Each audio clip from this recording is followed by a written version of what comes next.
সুপ্রিয় দর্শক, আমাদের ক্যামেরার সামনে আছে এক সুন্দরী আপু, খুবই লম্বা। এতটা লম্বা বুঝছেন, আমি তো তার দিকে তাকালেই আমার অনেকটা কষ্ট হয়। তারপরেও যাই হোক, আপু কেমন আছেন? জি, আলহামদুলিল্লাহ ভালো আছি। আপনি কেমন আছেন? আলহামদুলিল্লাহ ভালো আছি। আপু, আপনার নামটা কি? লিজা আক্তার। লিজা আক্তার। আপনার জি। পরিবারে কে কে আছে? আমার পরিবারে মা আর ছোট ২ টা বোন আছে। মা আর দুটো ছোট বোন আছে। জি। এই সংসারের দায়ভার কে নিয়েছে, আপনি না আপনার আম্মা চালায়?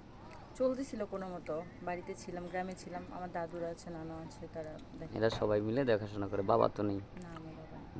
বাড়ি আছে না? আছে, থাকার মতো জায়গা থাকার আছে? মতো কোনোরকম জি।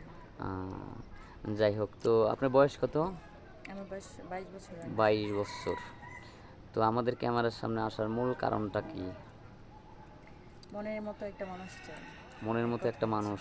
যেমন আপনি তো মনে হয় 5 ফুট কয় ইঞ্চি লম্বা, 6 না 7? ৭ ইঞ্চি। 7 ইঞ্চি লম্বা। মনে হয় 7-এরও বেশি আছে, 9 মনে হয় আছে। হতে পারে। আনুমানিক 7 বলছেন তাই না? জি। অনেকটা লম্বা।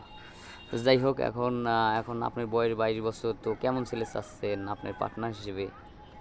কেমন ছেলে চাচ্ছি এখানে সৌন্দর্য, আমি যেহেতু লম্বা এরকম কিছু বলবো না, কারণ আমার বাবা নেই। আমার মানে ভালো থাকার মতো বা ভালো রাখার মতো কোনো অ্যাবিলিটি নেই। সে যদি অ্যাবিলিটি নেই? আমাকে ভালোবাসে, আমি কেউ যদি আমাকে বিয়ে করতে চাই, সেক্ষেত্রে আমি মানে আমার সবটা দিয়ে তাকে আমার মতো করে ভালোবাসা ভালো করবো, আসবেন। এতটুকুই আছে। সে যে যে যে বয়সী হোক বা লম্বা হোক, খাটো হোক, সেটা আপনার কাছে কোনো ডিমান্ড নেই, না?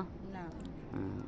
এখন মনে করেন আপনি তো অনেক লম্বা, এখন যদি 5 ফুট 3 ইঞ্চির একটা ছেলে মনে করেন আপনার কান পর্যন্ত হয়, আপনাকে পছন্দ করলে, আপনাকে নিয়ে সে সংসার করতে চায়, তো সেই ছেলেকে কি আপনাকে বিয়ে করবেন? কেন করবো না? সে যদি আমাকে বিয়ে করে সুখে রাখতে পারে, ভালো রাখতে পারে, আমার দায়িত্ব নিতে পারে, তাহলে অবশ্যই তাকে বিয়ে করবো। যখন তাকে নিয়ে মার্কেটে যাবেন, আপনাকে যখন কেউ প্রশ্ন করবে, খারাপ লাগবে না তখন? না, খারাপ লাগার কি আছে?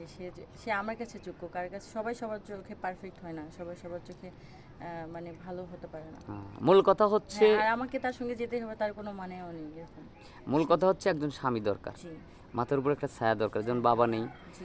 সংসারটা অনেক খুব কষ্টে কষ্ট হয়, চলতেছে, জি। যে আপনার আম্মা অনেক কষ্ট করতেছে, বা সবার কাছ থেকে হাত পাততে হচ্ছে, মানে এমনটা যেন আপনার বেলায় না হয়। না হয়, জি। স্বামী যেমনই হোক, বয়স্ক হোক, আর হচ্ছে তার বউ থাকুক, বাচ্চা থাকুক, যাই কেন, তোমাকে চলাতে পারলেই মানে এটাই খুশি। হচ্ছে, তুমি হচ্ছে চাচ্ছ, তাই তো? জি।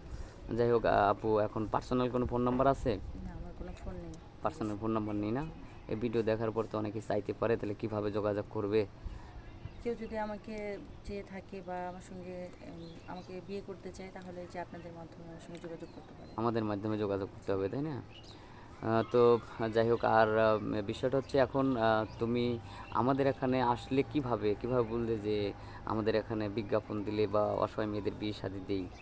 এটা হচ্ছে মূলত আমি ঢাকায় আসছি নতুন, আমরা ঢাকায় ১ হুম, সপ্তাহের মতো হচ্ছে আসছি। তো হুম। এখানে একটা আপু গার্মেন্টসে চাকরি করে, তো ওই আপু আমাদের এলাকার।